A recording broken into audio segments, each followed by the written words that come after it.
Okay, today we're diving into a real medical mystery. We're talking about a case where the symptoms were confusing, the first round of treatments totally failed, and the real culprit was kind of hiding in plain sight. This is the case of the lead pellet Rottweiler. So let's set the scene. Our patient is a 4.5-year-old male Rottweiler, and for a solid week, he'd been really sick. And as you can imagine, his owners were getting incredibly worried. Now, his owners did what anyone would do. They took him to a local vet who prescribed some anti-vomiting medication. Pretty standard stuff. But it did nothing. The dog just kept getting sicker and sicker. And this is where a simple case starts to become a real head-scratcher. When the usual playbook doesn't work, you have to start digging deeper and looking for clues that nobody saw at first. What was really going on with this dog? To solve this puzzle, the veterinary team had to go back to square one and gather all the evidence they could. And that meant taking a much closer look at the full list of symptoms. And wow, when you look at the full list, it's pretty alarming. This was way more than just an upset stomach. We're talking nonstop vomiting, a complete loss of appetite, obvious abdominal pain, and just zero energy. And those pale gums? That's a dead giveaway for anemia. Something was seriously wrong inside this dog. Okay, with symptoms this bad, it was clear the problem was internal. So the real detective work began. The vets had to turn to their diagnostic tools to get a look inside the dog's body and figure this thing out. In tricky cases like this, vets kind of climb what you could call a diagnostic ladder. You start with the basics, right? A physical exam, some blood work.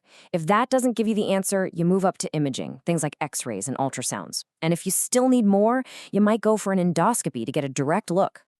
So the initial blood work, it confirmed the anemia, but that wasn't the big reveal. No.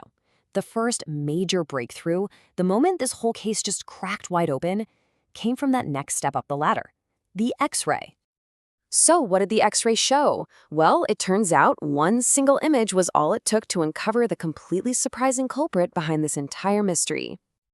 And there it was. The X-ray revealed the smoking gun. Clear as day, inside the dog's stomach were several small, super bright white objects. Radio opaque with metallic opacity is just the fancy way of saying these things were so dense, X-rays couldn't pass through them, like metal. Suddenly, the diagnosis was obvious. The dog had swallowed lead gun pellets. So once they found the pellets, all the other tests started painting a much clearer and, frankly, a much grimmer picture of the damage. The ultrasound showed that the stomach wall was really thick and had this deep crater-like ulcer. Then the endoscope, the little camera, went in and confirmed all that severe damage. Basically, these pellets had just been sitting in there grinding away at the stomach lining.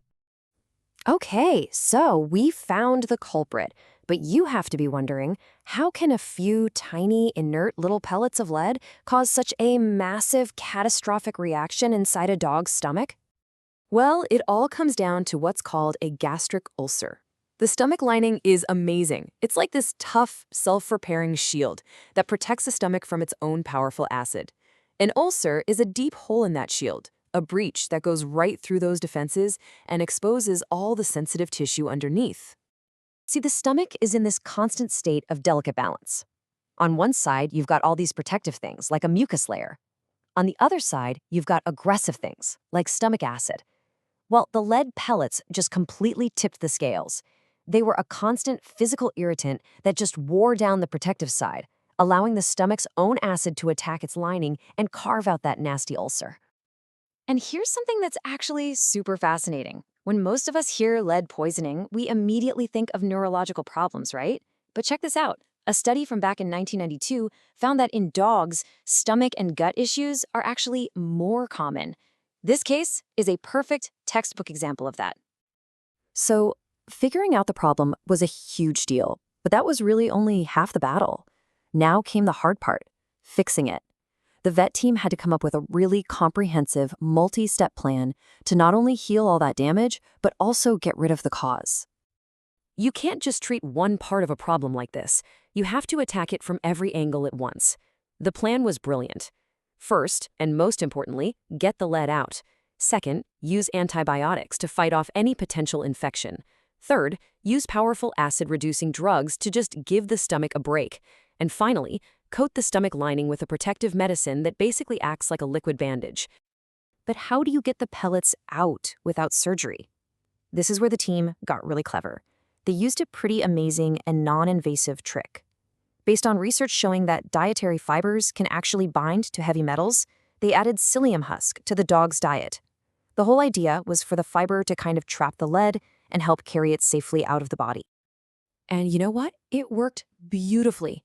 In just 2 weeks, follow-up x-rays showed that every single lead pellet was gone. And even better, the stomach lining was already healing. By the 1-month mark, the Rottweiler had made a complete and total recovery. Just a fantastic success story.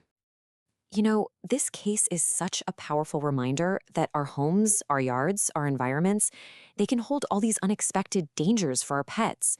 It really leaves us with a critical question to think about. What hidden dangers could be lurking in your home, and are you even aware of them?